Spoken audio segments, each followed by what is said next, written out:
everyone, this is Jarra Gajjar, Assistant Professor at IDICT Department of LJ Institute of Engineering and Technology.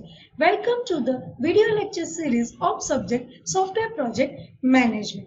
In previous lecture, we are discussing about project closure. So what do you mean by project closure? What is the analysis of project closure? We have already discussed all those things. What are the roles? We have already discussed about process database, then how this particular all these things are working with a particular existing project. Okay, then also we have discussed about what do you mean by project closure report. Okay, and what kind of things you have to include in a project closure report. Okay, so now in today's lecture we are going to learn about what are the elements of the closing report. Okay, and also we are discussing about some impact of the project closure with the example. Okay, so let's start with the today's topic, that are the about elements of closure analysis report. Okay, so in previous lecture we have discussed about what are the steps for the closing report and what are the things you have to include in a closing report. Now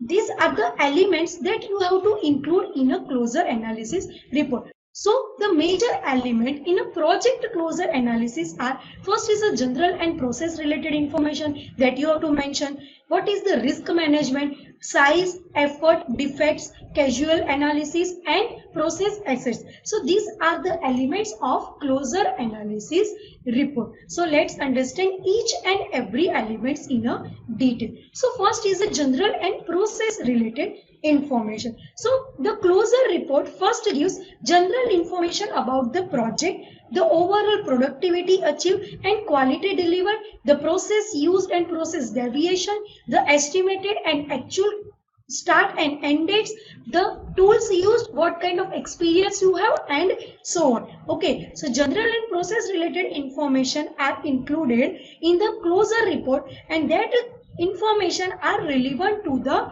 existing project. Okay, so it will define you what is the definition of that particular project, what kind of quality you have delivered, what kind of process, what kind of estimated actual start and end date are mentioned. So all these things are included in a general and process related information. Then the next element is about risk management. So the risk management section gives the risk initial anticipated for the project along with the risk mitigation step plan. Okay, so we have already discussed about RMM strategy, that is risk mitigation, monitoring and management, in which mitigation means how to avoid any risk, right? So the risk management section will give you some risk initial anticipated for that particular project along with how can you mitigate those risks. Okay, so what will be the plan to mitigate those risks that you have to mention by using this element, and it lists the top risk as viewed in the post project analysis. So if you are analyze any project, so what are some top risk in that particular project that you have to mention, and also you have to note many also will be provided on the effectiveness of the mitigation steps employed. Okay, so this is all about the risk management element. Now the next element is about size. So the size of software is estimated in terms of number of simple, medium or complex module. Okay, so we have already discussed about line of code concept and FP point for calculating the cost of any project, and we already know about what kind of project we are developing. That means if you are developing any small project, any medium scale project or a large, so based on that we have categorized organic, semi-detached and detailed model,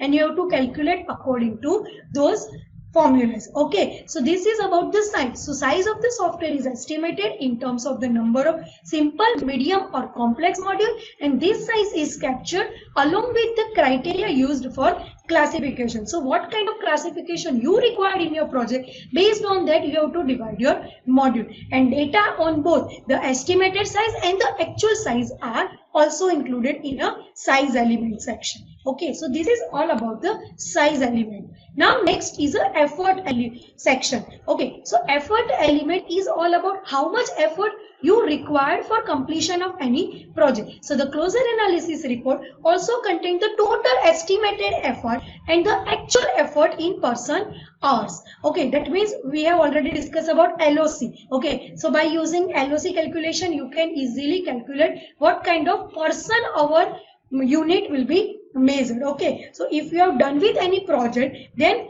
what actual effort will be taken by the programmers or by the whole team, and what is the estimated effort. So you have to mention both this thing in a effort element section. So the total estimated effort is obtained from the project management plan, and if the deviation between the actual and the estimated values is large, then the reason for this variation are recorded. That means if you have plan for studying any subject within 2 days, but for 1 day you are spent your whole time with your family, and then you just have a 1 day, so you have to finish all the syllabus in only 1 day. So you have estimated for that particular subject is 2 days, but actually you have effort given by you is already a 1 day. Okay, so that will be a calculated, and what is the difference that will be recorded for the further subject. Okay, so you can easily getting a good result in your subject by analyzing your own performance. Okay, so the same way you can analyze about the project performance. Okay, now next element is about defect. Okay, so the defect section of the closure analysis report contains a summary of defect found during the project. Okay, so if you have done any project, so how many defects you have identified in that particular project, that you have to maintain in that particular defect section. Okay, so the defect can be analyzed with respect to severity, stage detected, stage injected, and so on. So injection rate and defect distribution are also determined based on the defect you have calculated. Okay, so defect section include how many defects you have faced during your project that are mentioned in a closure report. Okay, so this is also about the element of closure analysis.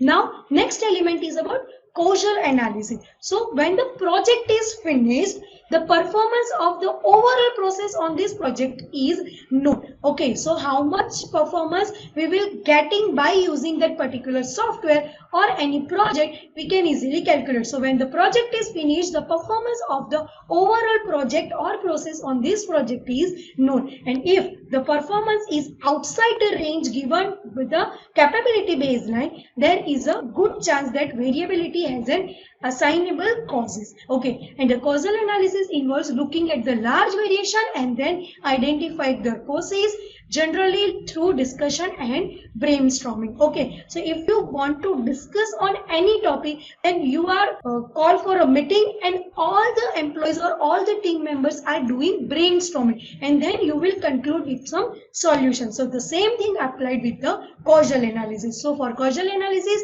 you are identify what kind of mistake or what kind of things you have faced during that particular project, and you are including all those things. So when the project is finished, the performance is measured based on the process and a project. Okay, so this is about causal analysis. And the last element is about process assets. So that means the metrics and other artifacts produced during the project can be used for future projects. Okay, so what kind of artifacts? So these artifacts are called as a process assets, and these particular artifacts are stored in a process database that we have already done in our previous lecture. Okay, so in role of closure analysis, we have seen one figure that is included closure analysis, and there is a process database in which the process database is directly connected with any project, and it also connected with any process capability baseline. So based on that, you can plan for any new project. Okay, so this is all about the process assets. Okay, so this is all for the elements in closure analysis report. So we have already discussed about total 8 elements, that is size, defect, risk, general information, then causal analysis, process assets, and so on. So that's all about the elements in closure analysis report. Now let's understand about case studies of software companies project closure analysis report. So here I have mentioned 3 examples of any IT company that have done their project closure analysis report. So example of project closing oversights are: one of the company, the IT team has completed the development of any application. The application was fully tested and accepted by the business and users. Now a few months later, users look for the basic how-to guide but never find them. So because they were seen as a secondary product and of lesser importance than the application itself. Okay, so this is one why any software company need a closer analysis report. So here is the scenario that one IT company have completed their project, and now after a few months one of the member of that particular organization or company need to analyze how to use this particular product, but that particular documentation is not included in a closure report because it is mentioned in a secondary important. Okay, so secondary product is not included in that particular project. Now what is the impact of that particular scenario? So user are now dissatisfied with the outcome of the project and viewed it as a failure because you have not delivered all the material, all the things to the customer. So they are dissatisfied with your product. Now users are not capable to fully using that particular application because he or she not able to recognize what kind of features and function that particular project have. Okay, so if you don't analyze properly or if you don't deliver all the documentation regarding any project, then the end user will not able to use that particular project properly. Okay, so as they are dissatisfied with the lack of documentation to help them achieve what they need to the application, and the responsibility to correct the situation is diluted. So the developers engaged in supporting users as opposed to being in a position to work on a new project because you have already done with that particular project. So developer will not put hand on the previously made project. Okay, so that will be the impact of if you have not done proper closure analysis report. Okay, now the second scenario is at the end of application development project, the project manager is required to close the contract with the vendor who provide him with 2 HTML developers but hasn't on the premises that this is a minor administrative matter and everybody knows that the project is over. So this is the scenario where one company is hiring some employees from the vendor. Okay, so there is one contractor who is responsible to provide some employees to the organization. So the same thing happened with any civil construction site. Okay, so there is a contractor and he or she is responsible to give labors to the particular site. Okay, so owner and that particular contractor will make some contract, and based on that contract daily wages will be paid to the labors. Okay, and at the end once your site completion is done, you have to relieve those labors so that they can work with the other side. Okay, the same thing will be happen with the software side. So if any vendor will give you some HTML developer, so here in our example 2 HTML developer is given to any organization for the programming work. Now if your project is finished, you have to relieve that. Okay, but a project manager will not do anything. So what will be the impact? So 3 months after the project, the financial department receive invoice for the particular work, so they have to pay a salary to those employee. Okay, so completed during the project life cycle with claims of extra time and effort. Okay, because they have done for the extra time and effort is always given by those particular 2 employees. Okay, so in the exit proceeding and request were not documented at that particular time. So that particular project manager done all these things, that particular HTML developer or programmer have done their work, but those work is not mentioned in the closure report. So finance department will not raise their money because in any documentation their entry is not maintained. Okay, so they just provide fund for the actual employee they have mentioned in their particular document, but if you are hiring any employee, you need to maintain their entry so that they can provide some salaries based on their work. Okay, so such a dispute not only harms the relationship between the 2 parties but also make one of them liable for reparation, damages and legal costs, hence costing the organization far more than necessary. Because if you are not paying that employees, they will harm your organization, they will do anything they can do. Okay, so that will the reason why you need a proper closure report so that you can release all the resources. And the third scenario is about there is no formal end of the project application development project, and hence developers time is still allocated to that project and they are not free to work on the other project or task, and stakeholders continue to view this as a long-term project.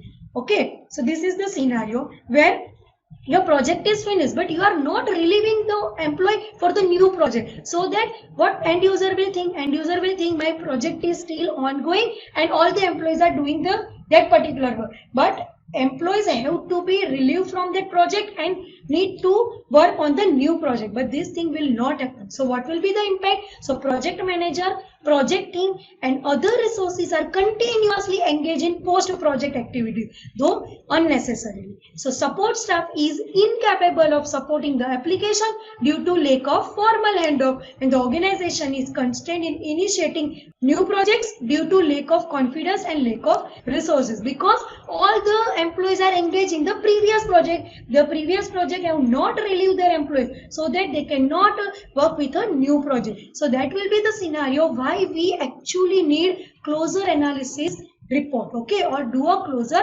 analysis for any project. So basically this particular thing is done once you have completed with your project, either a final completion or a partial completion. That means if you are not able to complete that project, so a failure report will be generated, and if you have done with all this thing, then a final completion report will be generated. Okay, so this is the example for project closing oversight for various software companies. Okay, now let's understand about impact of project closing oversight. So a comprehensive project closing process would typically include all the following process and may include other depending on size, magnitude, complexity and impact of the project. Okay, so all the impact of the project closure report is also depending on how much size of that particular project is, whether it is a small size of project, whether it is a medium or large scale project, how many resources it used, whether it is a small size project but number of resources are more. Okay, so all these things also, so that are the factors affecting the impact of project closing. So here have the list. So making sure all the work that needed to has been done. So whatever the work defined by the customer, you have to finish those work, obtain approval by the project sponsor and customer for the work completed. That means if you have done the work of any project, so you need to take a approval from the project manager as well as from the customer. So project manager will approve that your project is completed and customer will approve that I have received a final product of my project. Okay, so this is about obtaining approval by the project sponsor and customer. Then reviewing whether or not all the organizational governance process have been executed or not. Then assessing whether or not the necessary project management process have been applied. And also you are doing for administrative closing of any and all procurement that you have used, reviewing that all the work on the contract has been completed and that both the parties have completed their contractual obligation towards each other. Okay, so if any vendor have sent their programmers or laborers in terms of employees, they have sent some employees for the working of any project, you have to relieve them. Okay, so by assigning some documentation or by approval of completion of that particular project, you need to relieve them for the next project. Okay, then also formally recognize the completion of a project and its transition to operation. Okay, so you need to formally complete that particular project. Then validation that the project achieved benefits, identifying the business case, capturing of lesson learned. So what was done well, what was not done well, what should be the document so it can be repeated in the future, what could have been done better, how can you improve your project skill, and if so, how can it have been done better. So all these questions will be answered by using analysis of any closure report. So that will be the impact of project closure report. And disbanding project resources, freeing them to perform other projects and undertake other tasks as required within the organization. So if organization have a multiple project, so resource will be free for the other project. And transitioning project delivered to the customer organization in a manner that warranted seamless operation and support. So if you have delivered your project, then you have to maintain those projects for the longer period of time. Okay, so you are supporting for that particular product. So for an example, if we are using any office version like MS Office version, so they have given us customer support. So if we have stuck somewhere, we can easily seek the help of that particular customer. Okay, so this is the impact of closure analysis report. Okay, so why the closing analysis is needed for any project? This is the reason. So if you are not doing, then this impact will be happen. So this is the best thing for any project completion. Okay, so you can easily improve your programming skill, you can easily improve the profit, you can do a better programming, you can do a better improvements in your project task. Okay, so this will help you in a multiple ways. So it is a necessary to do a closer analysis for any project. Okay, so this is all about the today's lecture. Here we have completed our unit 8 of syllabus, that is about project closure. In today's lecture we have discussed about what are the case study of software companies, about project closure report. Also we have learned about the 8 elements of project analysis report, and also we have learned about what are the impact of project closing oversight. Okay, so that's all for the today's lecture. Thank you.